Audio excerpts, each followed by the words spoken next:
Mateo 16, versículo 15 al versículo 19, y si nos ponemos de pie, por respeto a la palabra de Dios, y todos me siguen con la mirada en Mateo 16, versículo 15 al 19. Dice la palabra de Dios así: Él les dijo: ¿y vosotros quién decís que soy yo? Respondiendo Simón Pedro dijo: tú eres el Cristo, el Hijo del Dios viviente. Entonces le respondió Jesús: bienaventurado eres, Simón, hijo de Jonás, porque no te lo reveló carne ni sangre, sino mi Padre que está en los cielos. Y yo también te digo que tú eres Pedro, y sobre esta roca edificaré mi iglesia, y las puertas del Hades no prevalecerán contra ella. Y a ti te daré las llaves del reino de los cielos, y todo lo que atares en la tierra será atado en los cielos, y todo lo que desatares en la tierra será desatado en los cielos. Pueden sentarse. Muy bien, hermanos, seguimos hablando de la iglesia que el Señor Jesucristo edifica. La semana pasada hablamos de 3 características de esta iglesia. Hablamos que la iglesia tiene que estar segura, o tiene la seguridad más bien. La iglesia tiene que tener una intimidad con Dios, y la iglesia misma tiene una identidad. Ahora continuamos hablando, brothers, de este asunto, y vamos a hablar otros puntitos más que nos enseñan estos pasajes sobre la iglesia. El primero que vamos a ver es la fundación de la iglesia, el fundamento. ¿Cuál es el fundamento de la iglesia? Aquí en el versículo 18, si usted pone atención, dice de la siguiente manera, dice: yo también te digo que tú eres Pedro, y sobre esta roca edificaré mi iglesia, y las puertas del Hades no prevalecerán contra ella.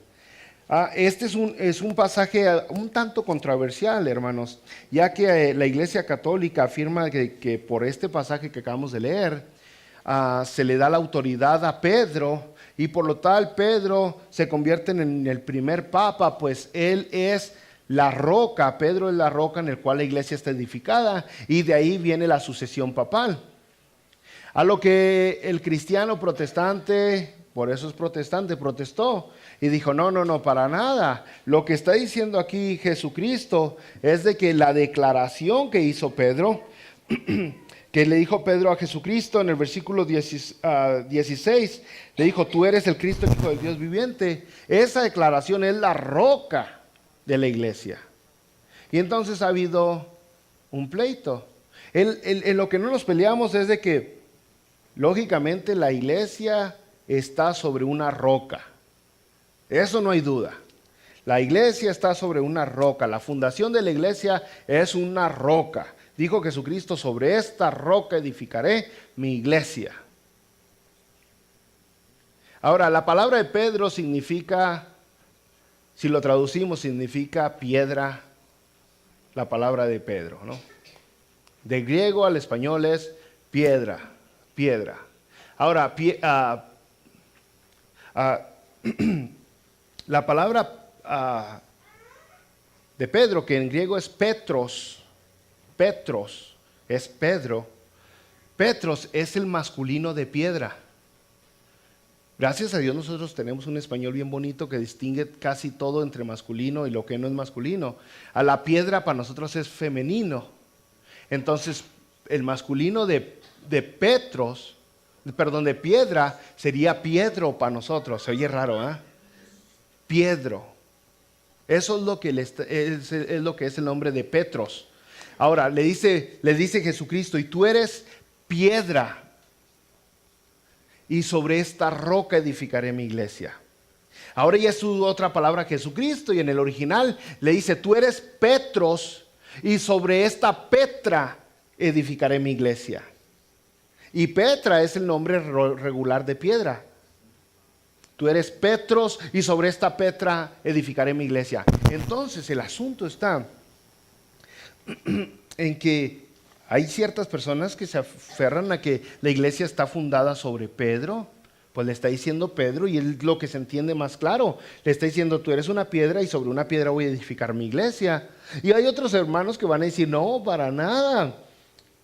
La iglesia no está fundamentada en una persona. El fundamento de la iglesia es Jesucristo. Una persona no puede sostener la iglesia más que Jesucristo puede. El fundamento de nosotros tiene que ser Jesucristo siempre. No puede ser otra persona la que detenga a la iglesia. Tiene que ser Jesucristo. Lo que está pasando es de que Pedro dijo: tú eres Cristo, el Hijo de Dios viviente. Y en ese fundamento está la iglesia. Pero ya ve cómo uno le gusta ser medio controversial a veces, hermanos. Yo creo que por muchos años yo también he sostenido esa posición donde Jesucristo está diciendo que en la declaración de Pedro está la iglesia. Pero cuando le pongo más atención a la Biblia, en realidad la Biblia me habla otras cosas. Por ejemplo, en Efesios capítulo 2, versículo 20, dice bien clarote la palabra de Dios: edificado sobre el fundamento de los apóstoles y profetas, siendo la principal piedra del ángulo Jesucristo mismo. La palabra misma me está diciendo que los apóstoles y los profetas son el fundamento.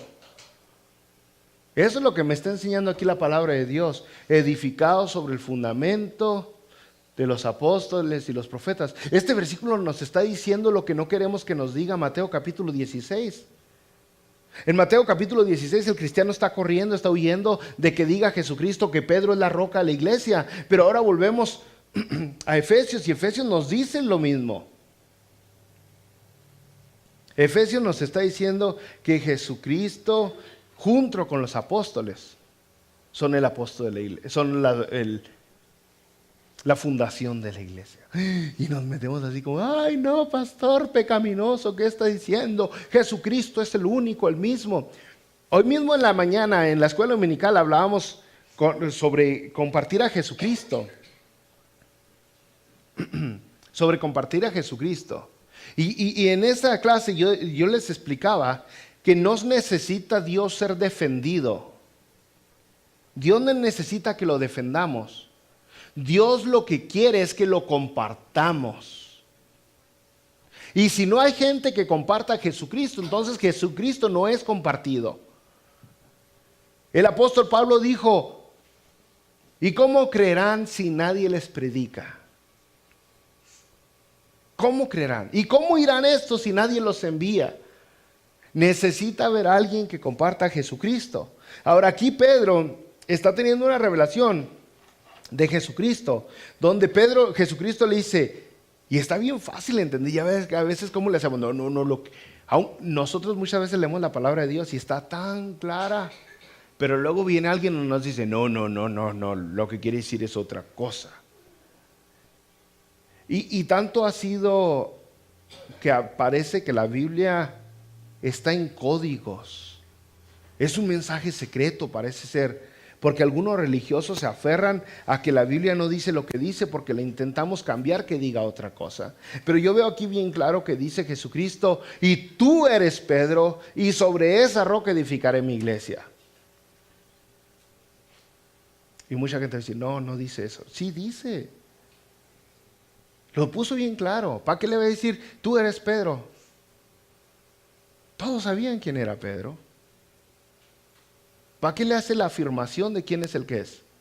Ahora, Pedro, hermanos, en realidad necesita entender que Pedro era el representante del grupo. Pedro representaba por lo general a los demás discípulos, a los demás apóstoles. Cuando fueron ya apóstoles, ahí estaba Pedro. Por ejemplo, si usted ve el liderazgo de Pedro, hermanos, se da cuenta que Pedro está mencionado 60 veces en el libro de Hechos. Dame uno, mijo. Gracias, thank you very much. Oh, está bien helada. Pedro se menciona, hermanos, 60 veces en el libro de Hechos. Cuando el Señor Jesucristo se fue y estaban esperando la venida del Espíritu Santo, en Hechos capítulo 1, Pedro se pone de pie y dice, brothers, es necesario que elijamos el reemplazo de Judas el traidor. Y Pedro con su liderazgo une a todos para reemplazar a Judas y lo reemplazan con Matías. Ahora es el nuevo discípulo Matías, para que sigan siendo 12. Pedro es el que en Hechos capítulo 2 se pone de pie y él da la primer predicación de la iglesia. Pedro en capítulo 2 de Hechos predica de tal manera que 3,000 personas vienen a los pies de Jesucristo. Es una conversión asombrosa. 3,000 personas. Después en Hechos capítulo 4 predica otra vez Pedro y vienen 2,000 personas a los pies de Jesucristo. Y Pedro es el que está predicando. Pedro sana a paralíticos, vean el libro de Hechos, con la sombra de Pedro pasaba esto, con el pañuelo asombroso lo que está pasando. Un liderazgo tremendo que tiene Pedro, aunque muchos nosotros vamos a decir no, para oponernos a lo que dice la Iglesia Católica, porque la Iglesia Católica se fue a unos extremos donde la agarró como si fuera el primer papa, y hizo grandes herejías. Pero Pedro sigue siendo el que es. A mí me sorprende cómo algunas personas, también por el mismo hecho de que la Iglesia Católica agarró a la Virgen María y la adora de tal manera que no debería adorarla, y algunas personas cristianos hasta hablan mal de la Virgencita. No, que esa vieja no era nada. Oiga, respete. No por eso vamos a quitarle lo que tiene. Nuestro gran presidente allá en México dijo: honor al que honor merece. No porque unas personas los estén ensalzando a un nivel donde no merecen, nosotros los vamos a bajar hasta el suelo. Grandes personas que hicieron grandes cosas porque permitieron que Dios, el Espíritu Santo, obrara en sus vidas. Y no debemos de robarles eso, no debemos de quitarles eso.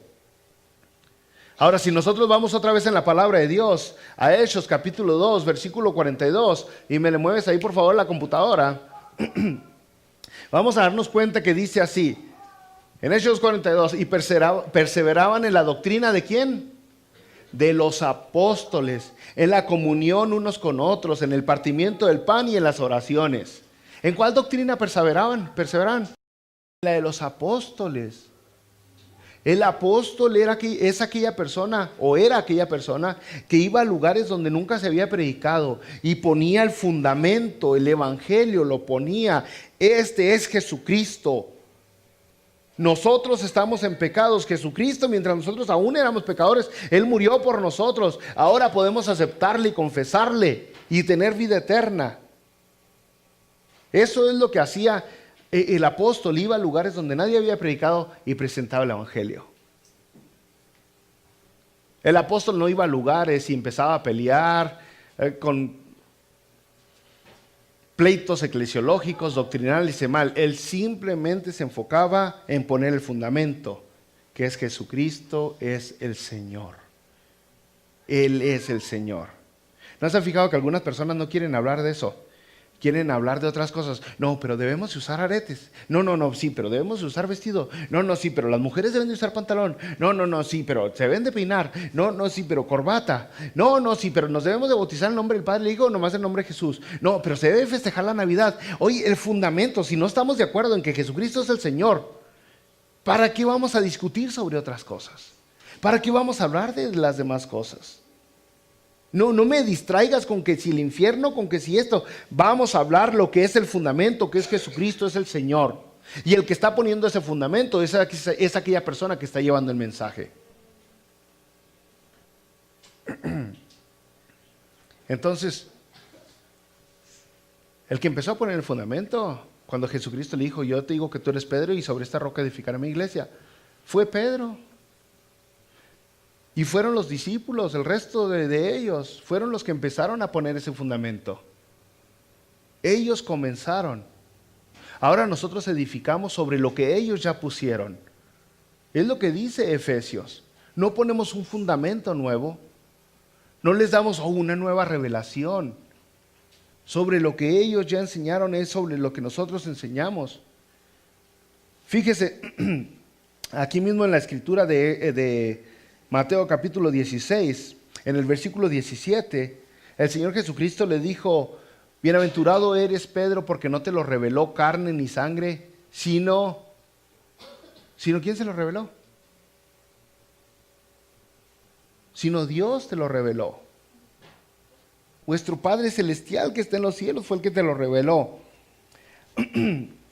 Ahora le dice Jesucristo, pues Pedro, eres un vehículo por el cual Dios está revelando su voluntad y su verdad. Te voy a seguir usando para seguir revelando mi verdad. Pedro estaba dispuesto, Dios ya le había hablado de tal manera que Pedro confesó que Jesucristo era el Hijo del Dios viviente, y Jesucristo le dice, pues vas a seguir confesando las verdades, vas a seguir hablando de las verdades. Y en esas verdades que hables, ahí voy a estar edificando mi iglesia. O sea, no se trata de rangos, no se trata de oficina, no se trata de puestos, sino se trata de la verdad que proclaman. No se trata de estudios, no se trata de altura, no se trata de nada más que la verdad que proclaman. Pedro y los demás discípulos estuvieron dispuestos a declarar las verdades de Dios, y al hacer eso empezaron a poner el fundamento de la iglesia. Ellos fueron los que lo pusieron. Jesucristo es el fundamento de la iglesia. Él es la roca en la cual estamos parados. Pero quien lo puso ese fundamento fueron los discípulos. Es bien importante entender, y es lo mismo hoy nosotros. Todavía hay muchos lados donde se puede construir, donde se puede edificar. Y si usted permite ser el vehículo por el cual Dios se mueva, usted va a ser esa persona que ponga el fundamento en la vida de alguna persona, donde empieza a crecer el evangelio. No hay otro fundamento. Primera de Corintios capítulo 3 versículo 11 dice, porque nadie puede poner otro fundamento que el que está puesto, el cual es Jesucristo. No hay contradicción entre Corintios y Efesios. No hay contradicción, porque el fundamento es Jesucristo, y quien lo pone son los que están dispuestos a obedecer la voluntad de Dios. Pero no se va a poner solo. No se va a poner solo, hermanos. Yo le digo, el emblema, el dicho por el cual nosotros debemos de andar es que estamos nosotros para compartir el amor de Jesucristo, para promover la obediencia a Dios, para vivir de acuerdo al Espíritu Santo. Eso es lo que tenemos que hacer nosotros. Debemos de compartir a Jesucristo. Yo sé, muchas veces usted verá la necesidad sobre alguna persona que le está abriendo su corazón, y usted está viendo la necesidad, pero usted se llena posiblemente de temor, de cobardía o de algo así, y usted está pensando, pues alguien más le va a hablar. Es usted. Es usted. Si usted no lo hace, posiblemente nadie más le hable a esa persona. Es usted. Es asombroso, brothers, cómo 12 personas... Ahorita estamos aquí mucho más que 12 personas. 12 personas lograron cambiar el mundo por completo. Totalmente. Yo estoy seguro que una persona con el corazón en el lugar correcto puede cambiar toda una sociedad. El poder que tenemos nosotros para influenciar positivamente a esta cultura en la cual vivimos es asombroso, es maravilloso. Si nosotros solamente nos concentramos en lo que estamos haciendo y dejamos de distraernos de tanta suciedad que hay allá afuera, nosotros podríamos poner el fundamento sobre las vidas que tanto lo necesitan, esas vidas que están temblando, esas vidas que están, parece que en un terremoto constante. Si estamos dispuestos, lógicamente que si estamos dispuestos simplemente a buscar nuestro propio beneficio, nuestra propia prosperidad económica, material y demás, y si nosotros nomás estamos concentrados en satisfacer nuestros deseos carnales, no vamos a lograr nada. Pero si le hacemos como le hicieron los discípulos, que estuvieron dispuestos a dejar todo por seguir a Jesucristo, podríamos bien cambiar el mundo en el cual vivimos hoy. Podríamos impactar a esta nación. Ahora déjeme aclarar una cosita. Yo creo que debo de aclarar. Aquí en este pasaje, Jesucristo le dice a Pedro, yo también te digo, el versículo 18 en adelante le dice, yo también te digo que tú eres Pedro, y sobre esta roca edificaré mi iglesia, y las puertas del Hades no prevalecerán contra ella. Y a ti te daré las llaves del reino de los cielos, y todo lo que atares en la tierra será atado en los cielos, y todo lo que desatares en la tierra será desatado en los cielos. Yo quiero hablar de este pasaje, decirle que Pedro no es el principal que la gente, alguna religión declaró ser. No tenía la primicia que algunas personas decían. Este asunto se lo dio a todos sus discípulos, Pedro siendo el representante de ellos. Pero no tenía la primicia para decir que Pedro es o era la cabeza de la iglesia. Si así fuera, fíjese, seguimos leyendo, esto pasó en Mateo 16, y si usted ha estudiado la Biblia en Mateo, cuando menos se da cuenta que Mateo está escrito cronológicamente. Entonces, si usted va en Mateo y Jesús le está diciendo, tú eres el líder, Pedro, ahora nos saltamos al próximo versículo, 2 capítulos adelante, ahora Mateo 18, y nos damos cuenta que en Mateo 18, hermanos, en Mateo 18, versículo 1 y 2, vienen los discípulos a Jesucristo y dice en aquel tiempo los discípulos vinieron a Jesús diciendo, ¿quién es el mayor en el reino de los cielos? Le preguntaron. ¿Y qué hizo Jesús? Pues no les acabo de decir 2 capítulos atrás que Pedro. No les dijo eso. Fíjese lo que les dice Jesús. Llamando Jesús a un niño, lo puso en medio de ellos y le dijo, de cierto os digo que si no os volvéis y os hacéis como niños, no entraréis en el reino de los cielos. Así que cualquiera que se humille como este niño, ese es el mayor en el reino de los cielos. Cualquiera que se humille. En ningún momento Jesucristo les dijo, les acabo de decir que a Pedro le entregué las llaves, todo el llavero completo. No, les da una enseñanza. Y luego seguimos leyendo porque está en cronológico. Nos pasamos al versículo 20, perdón, capítulo 20, versículo 20-21. Y ahora se acercan otra vez. Se acercan otra vez con Jesucristo.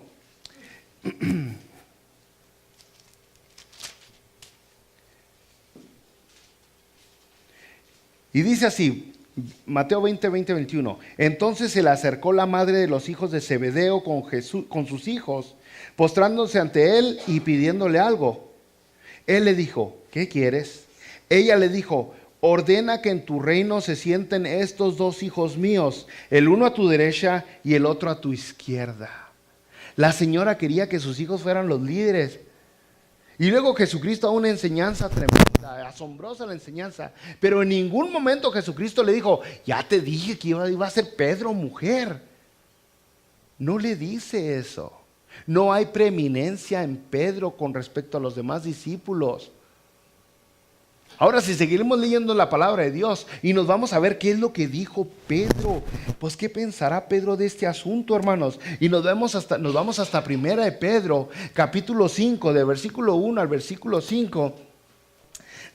Nos damos cuenta ahora que esto es lo que dice Pedro. Pedro es el que está hablando y dice, ruego a los ancianos que están entre vosotros, yo, anciano también con ellos, y testigo de los padecimientos de Cristo, que soy también participante de la gloria que será revelada.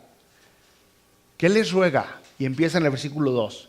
Apacentad la grey de Dios que está entre vosotros, cuidando de ella, no por fuerza, sino voluntariamente, no por ganancia deshonesta, sino con ánimo pronto, no como teniendo señorío sobre los que están a vuestro cuidado, sino siendo ejemplos de la grey. Y cuando aparezca el príncipe de los pastores, vosotros recibiréis la corona incorruptible de gloria.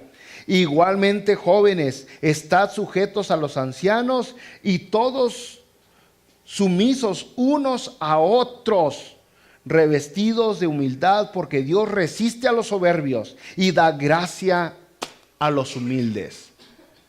Asombrosas palabras de Pedro, llenas de humildad, llenas de amor, lleno de gracia. En ningún lugar usted dice: les ordeno, yo Pedro, el mero mero, el sabor ranchero, que ustedes hagan caso. No. Les ruega y les dice con humildad, estar sujetos, voluntariamente, apacienten. Dice, Dios resiste a los soberbios. En ningún momento Él pelea por un título que nunca se le fue dado. Él ruega con mucho amor, con mucha gracia, para que se obedezca la palabra de Dios y para que los pastores pastoreen de la manera correcta. Entonces, sí, hermanos, yo no creo que Pedro haya tenido una preeminencia que nunca se le dio. Yo veo que Jesucristo se la dio a Pedro porque era la cabeza, y después se la da a toda la iglesia, y después se la da a todos los discípulos, y luego se la acaba dando a toda la iglesia. Y podemos seguir leyendo al respecto cuando pasemos a la quinta característica de la iglesia, que la iglesia es invencible. Invencible. ¿Por qué invencible? Pues miren lo que dice el versículo 18. Al final dice, y las puertas del Hades no prevalecerán contra ellas. Está hablando de la iglesia, ¿eh? No prevalecerán contra ellas. Primero, puertas. ¿Qué es lo que hacen las puertas? Las puertas mantienen a la gente encerrada. En especial esta. Ya sea que la puerta mantenga a la gente afuera o la puerta mantiene a la gente adentro. Para eso son las puertas. Las puertas de una cárcel, que es lo que vemos aquí, mantienen a la gente adentro. ¿Para qué cierran las puertas de la cárcel? ¿Para que no entre la gente o para que no salga? Para que no salga. Y Jesucristo está diciendo, las puertas del Hades no prevalecerán. Ahora, Hades no es el infierno, hermanos. No es. Hades es el lugar de los muertos. O se le puede decir, Hades es la tumba. Hades es lo mismo que el Seol. No está hablando meramente el infierno, sino el lugar donde están los muertos. Es como si dijera aquí, y las puertas de la tumba no prevalecerán contra ella. ¿Sabe que yo me he dado cuenta, hermanos, entre otras cositas que me he dado cuenta, que la gente le tiene miedo a morir? La gente tiene miedo a morir. Algunos hasta están un poquito enfermos de la cabecita. Su espíritu está muy débil, que hasta sueñan con morir. Y les da miedo el momento que llegue la hora de morir. Para el cristiano que ha madurado, para él la muerte es una oportunidad asombrosa para estar delante del Creador. Para el cristiano que ha madurado puede decir, para mí el vivir es Cristo y el morir ya es ganancia.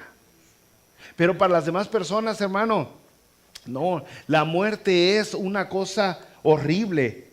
Y la palabra de Dios nos enseña en muchos versículos cómo nosotros hemos de conquistar la muerte gracias a que Jesucristo conquistó la muerte. Juan 14:19 dice, todavía un poco y el mundo no me verá más, pero vosotros me veréis porque yo vivo, vosotros también viviréis. Jesucristo lo dijo, no te vas a quedar muerto, es lo que está diciendo. Hebreos 2:14, así que por cuanto los hijos participaron de carne y sangre, Él también participó de lo mismo, para destruir por medio de la muerte al que tenía el imperio de la muerte, esto es al diablo. Jesucristo conquistó la muerte.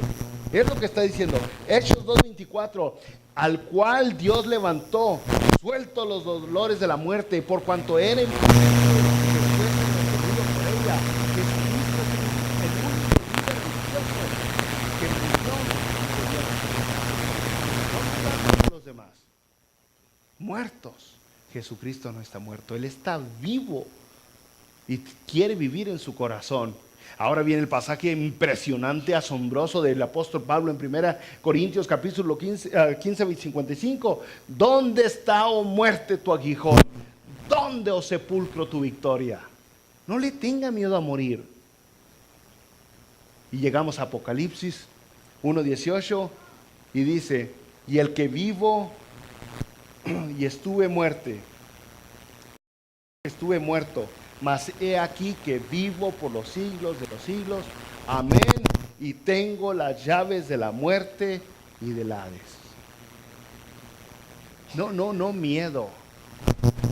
No miedo. ¿Sabe cómo intentaron callar a la iglesia? Y lo han intentado hacer por siglos, con la muerte.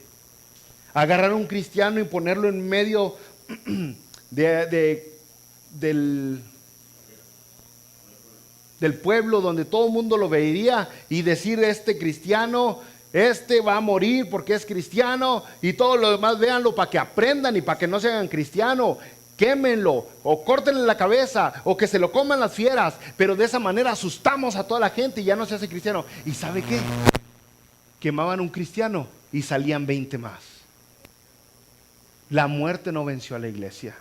El cristiano no se acobardó porque lo iban a asesinar.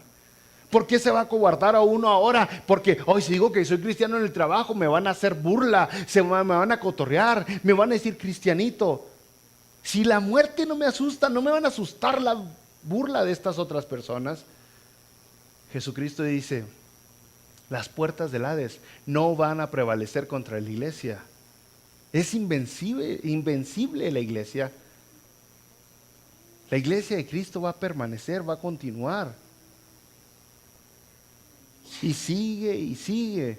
Está como el conejito con las baterías esas. Por siempre sigue.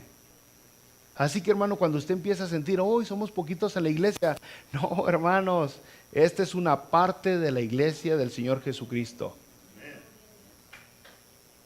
Tenemos hermanos por todo el mundo. Hermanos que verdaderamente buscan hacer la voluntad de Dios. Ahora pasamos al último punto de hoy, hermanos, de la iglesia. Y esta es la autoridad. La iglesia tiene autoridad. Autoridad. Es bien importante entender esto, hermanos. La iglesia tiene autoridad y esa autoridad se nos la dio Dios mismo. Es bien importante comprenderlo. Fíjese, dice Jesucristo, a ti te daré las llaves del reino de los cielos, y todo lo que atares en la tierra será atado en los cielos, y todo lo que desatares en la tierra será desatado en los cielos. Y usted mira, ay Gabriel, si esto le dijo Dios a Pedro, es mucha autoridad para un hombre, es mucha autoridad para una persona. Bueno, pues en realidad es que se lo dijo a Pedro y después se lo dijo a los discípulos y después se lo dijo a toda la iglesia. Y si esto le asusta, este versículo que le voy a leer la va a asustar un poquito más. Juan capítulo 20, versículo 23. Fíjese, dice, a quienes les a quienes les perdone sus pecados, les serán perdonados. A quienes no se les perdonen, no les serán perdonados. What? Y aquí ya se lo está diciendo Jesucristo a toda la iglesia. Tanto así se extendió Jesucristo para decirnos, a quien le perdonemos los pecados les serán perdonados y a quienes no se les serán perdonados. ¿Qué poder tan grande tiene la iglesia? Sí.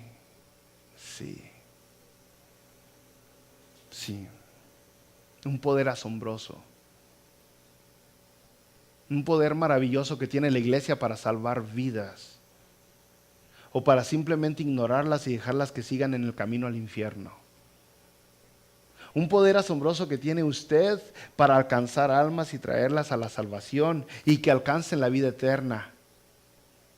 O simplemente para dejarlas donde están a que sigan en su camino a la condenación. Ese poder tiene la iglesia. Fíjese en Mateo de capítulo 18. Se nos enseña cómo debemos de perdonar a un hermano. Ahí en Mateo empieza diciendo, si tu hermano ha pecado contra ti y nos empieza a dar los pasos que hay que seguir cuando un hermano ha pecado contra uno. Primero nos dice, ve y repréndele tú solo. Luego nos dice, lleva 2, 3 testigos y repréndele. Y si no hace caso, entonces llévalo a la iglesia. Ahora, en este versículo, dice así, Mateo 18, 17 al 18.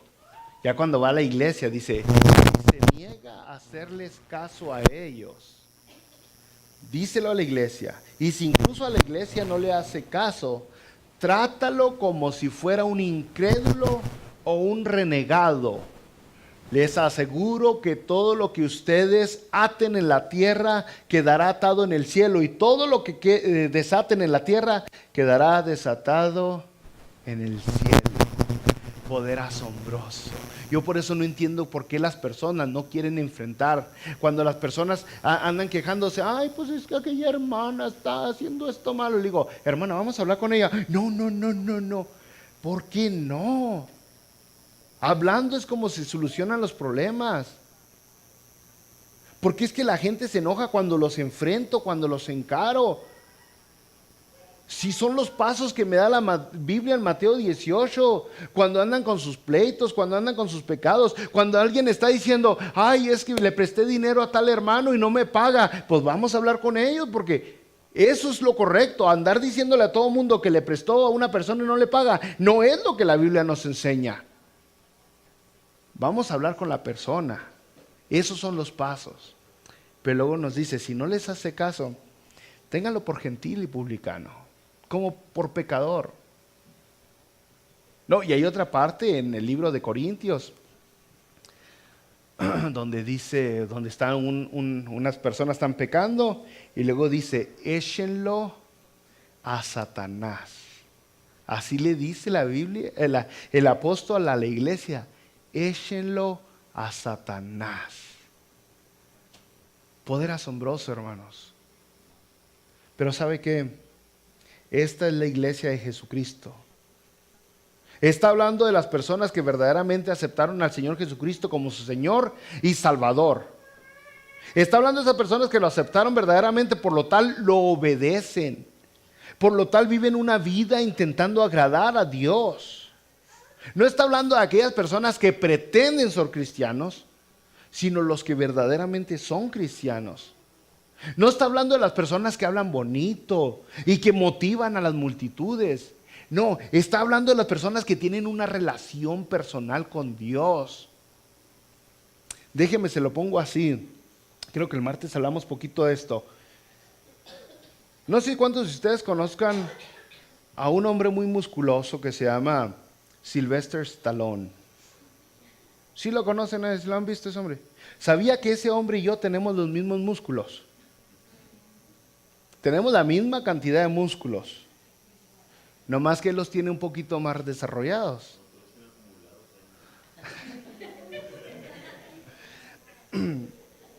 ¿Sabe por qué esas personas tan musculosas se les nota así inflado?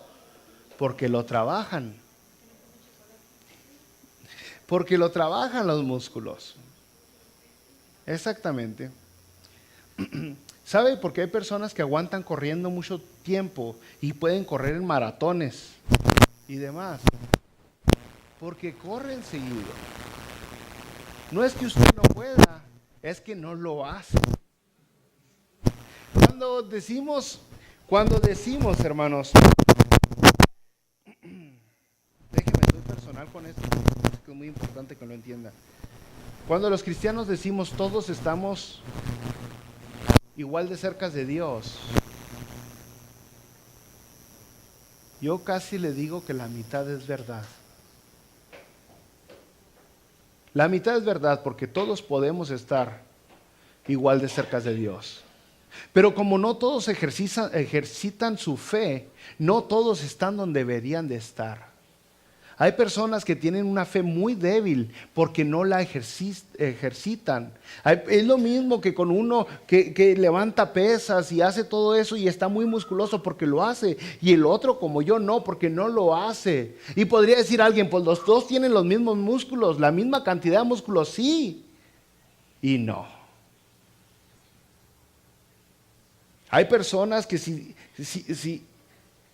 si tan solo dejaran a un lado la vanidad, la vanagloria, los placeres carnales en los cuales viven y se enfocaran, se entregaran a Dios verdaderamente, tuvieran una vida tan llena de gozo, una vida tan plena, una vida que pueda bendecir a tantas personas por esa comunión personal que tiene con Dios. Pero debido a que están en una carrera de materialismo y de placer y de vanagloria, no han siquiera probado lo que es ser un hijo de Dios, aunque han pretendido que lo han hecho. Y otra vez le digo, vea a los héroes de la palabra de Dios. ¿Qué tenían ellos que nosotros no tenemos? ¿Por qué aquel profeta pudo hacer flotar el asha y yo no puedo? ¿Por qué aquel pudo que se levantaran los huesos de aquella persona, de aquellos que habían muerto y yo no puedo? ¿Por qué es que Dios se llevó a aquel en un torbellino y aquel se llevó en un carro de fuego y a mí no? ¿Por qué es que este sanó a los enfermos y aquel resucitó a este y yo no? Porque no ejercitas tu fe. Eso es todo. Porque aún si Nimsi y si Nimri se pusieran a orar todos los días y leyeran la Biblia todos los días y vivieran lo que ven en la Biblia, aún ellos pudieran subirse aquí arriba y predicarnos y darnos ejemplo de lo que es ser un hijo de Dios. No se trata de edad, no se trata de estatura, no se trata del color de la piel. Se trata simplemente de cuánto tiempo le dedicamos a Dios. Por eso para nosotros como cristianos es muy fácil decir, Dios es mi prioridad, Dios es mi número uno. Pero yo le digo, ¿dónde es donde pone su dinero? ¿Dónde es donde pasa su tiempo? ¿Dónde es donde pone sus talentos? ¿Qué hace con sus habilidades? ¿A quién se dirigen sus palabras? Y entonces se da cuenta verdaderamente quién es su primer lugar. Y se va a dar cuenta por qué es que usted no puede hacer las maravillas que Dios dijo que podíamos hacer. Así de sencillo. Le dedicamos mucho tiempo a hacer dinero. Le dedicamos mucho tiempo a divertirnos, a tener placer, a tener comodidad. Y le dedicamos muy poco tiempo a Dios. Y luego nos preguntamos, ¿por qué? ¿Por qué?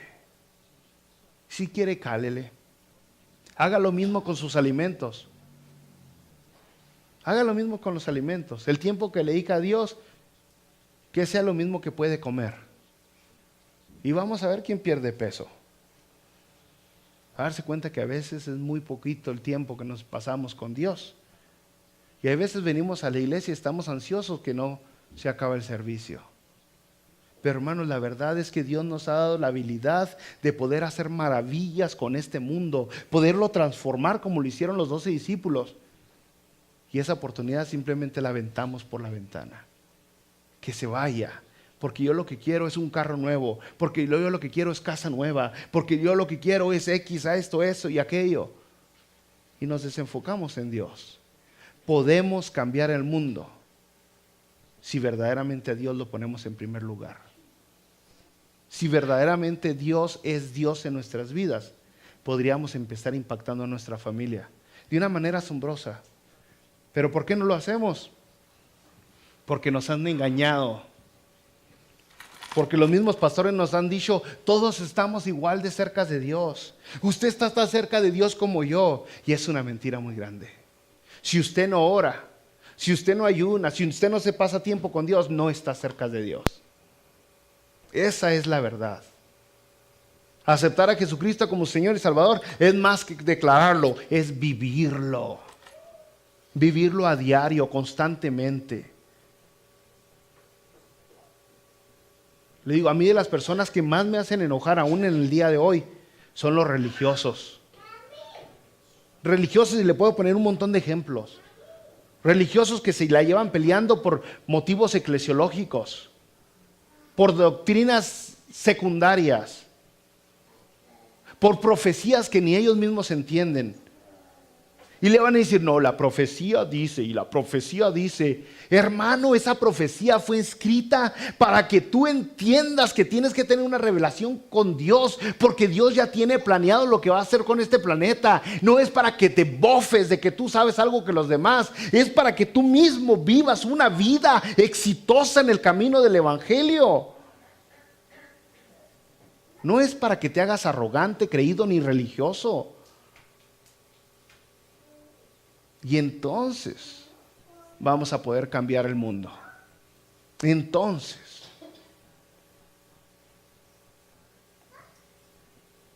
la palabra de Dios nos muestra ahora en Hechos, en Efesios capítulo 6. Oh, sí, muchos se saben esta cita. Yo nomás me voy a quedar en el 10. Muy claro, muy clarito. Dice, por lo demás, hermanos míos, fortaleceos en el Señor y en el poder de su fuerza. ¿Qué? Sí. Ahí me quedo, hermano. Porque ya sé que lo que sigue ya se lo saben. Donde dice que se vista con toda la armadura de Dios. Pero el llamado aquí es que te fortalezcas. Fortalécete en el Señor. Fortaleces en el poder de su fuerza. Sí, anda mucho mentiroso fingiendo que tiene el poder de Dios. Es por eso que oran por todo el mundo para que sea sanado, a ver de cuál de todos es sanado.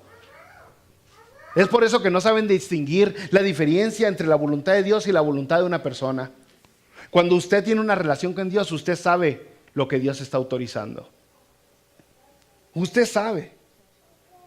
Y usted tiene una relación con Dios a tal nivel que usted sabe si Dios quiere que usted ore para que éste sea resucitado, o si Dios ya terminó con él aquí en la tierra.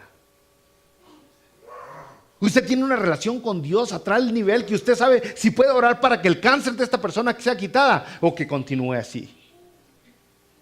Pero ¿qué hacemos los religiosos ahora? Oramos por todos, a ver de cuál sale uno. Dice, yo tenía como 14 años cuando me sorprendió que fui a una campaña donde habían miles de personas y el que estaba ahí enfrente habló, Dios, el Espíritu Santo me está diciendo, habíamos miles de personas y el hombre empieza a decir, el Espíritu Santo me está diciendo que entre aquí hay alguien con dolor de espalda, hay alguien con dolor de espalda. Y todos, pasa enfrente el que tiene el dolor de espalda. Oiga, pues pasaron como 20,000. Y todos, ay sí, Dios le habla. Y hay alguien con diabetes. ¿Cuántas personas con diabetes? ¿Cuántos con dolor de espalda? ¿Cuántos con ojos de pescado? Pero fingimos porque nos falta la verdadera relación con Dios. Fingimos porque a la gente le gusta el éxtasis, le gusta lo sobrenatural, pero no le gusta pagar el precio que se necesita pagar para poder experimentar eso sobrenatural que quieren experimentar. La vida fácil no es para cristianos. La vida del cristiano es para aquel que pone sus manos sobre el arado y no voltea para atrás. Continúa adelante, sigue trabajando su camino. Y eso es lo que la iglesia es, hermanos. Una iglesia que tiene autoridad. Una autoridad que Dios se la ha dado. Una autoridad divina. Los invito a orar.